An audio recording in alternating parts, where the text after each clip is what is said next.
It's the Morning News, and we're joined by Joel Patterson, a workplace expert heading up the Vested Group. Joel, thanks so much for your time. Good morning. Pleasure to be here.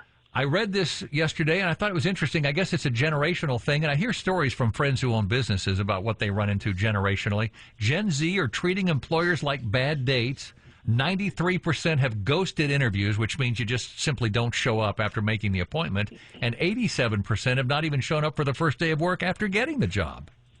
Yeah, it's a little scary at times. I mean, I've definitely been ghosted for interviews, but I've never had anybody accept a position and then not actually show up. And I think the way you look at this is a couple of different ways. One, you can look at it and say, well, Gen Z or some of the younger generations are a little entitled and maybe a little uninterested in what a career may or may not be. Or employers have fallen a little behind on relating to that growing demographic. And I think it's important that we look at it from both sides. But if there's no doubt, you don't want to denigrate an entire generation or anything, but there's no doubt that Gen Z is developing a stereotype of showing up to interviews unkempt, their hair's not combed, or their dress isn't very professional, or they haven't done any research on what it's going to take to actually get this job. And it's requiring employers to look at that whole generation a little differently. Does this fall back on the parents at all? You know, I'm a parent of a Gen Z, so I'm going to say no. Oh, I'm kidding. No, I think it does, and I also think that the pandemic plays a huge role here. If you look at, let's just talk about somebody that just came out of college. If you look at what they've experienced, and maybe they did a lot of remote school, if they've done any work, it might be remote. They just haven't been in a situation where they have to really engage with people. And I think that that's really showing it. So not to mention the fact that they look at careers much differently than we do, in that it's a little bit more malleable. You know, I mean, I think they look at, well, if this doesn't work out, I'll just go somewhere else. Does their social media history kind of wire them up like that, though, as far as always swiping, closing this, unfriending that person, we're just moving on, forget you even existed? Is that what's happening here?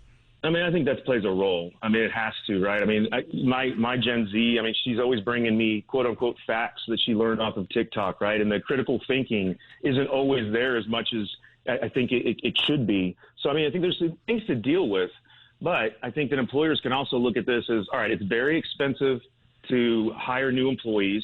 You just assume it's going to the cost of their salary just to get them replaced. So make sure that you're transparent about how you communicate with them. You're offering a good financial package. They understand job expectations. Make sure that the interview process makes sense. It's smooth and streamlined. You don't want to give them reasons to just say, well, I don't like this place anyway, and move on. I think it's just a matter of recognizing that it's change. Change is hard for everybody, and it doesn't really matter what generation you're coming from. This is one of those generational things. I have a millennial friend, and he explained to me once, he said, I don't work hard unless I get paid.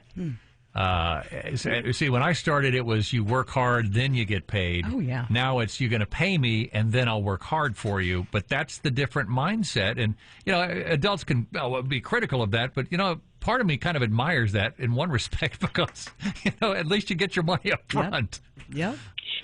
Yeah, and you know, it's funny. On one hand, yeah, it can be very frustrating dealing with a different generation. On the other hand, you know, they're really kind of going to bat for a lot of things that a lot of other people would want. For example, you know, they're not interested in working 60-hour weeks. And, you know, I mean, on one hand, you know, when you put in the 60-hour weeks, you're like, okay, well, I had to do it, so they need to as well. But, you know, you try to move on from that, and they're actually making some changes there. Yeah. So it's not all negative.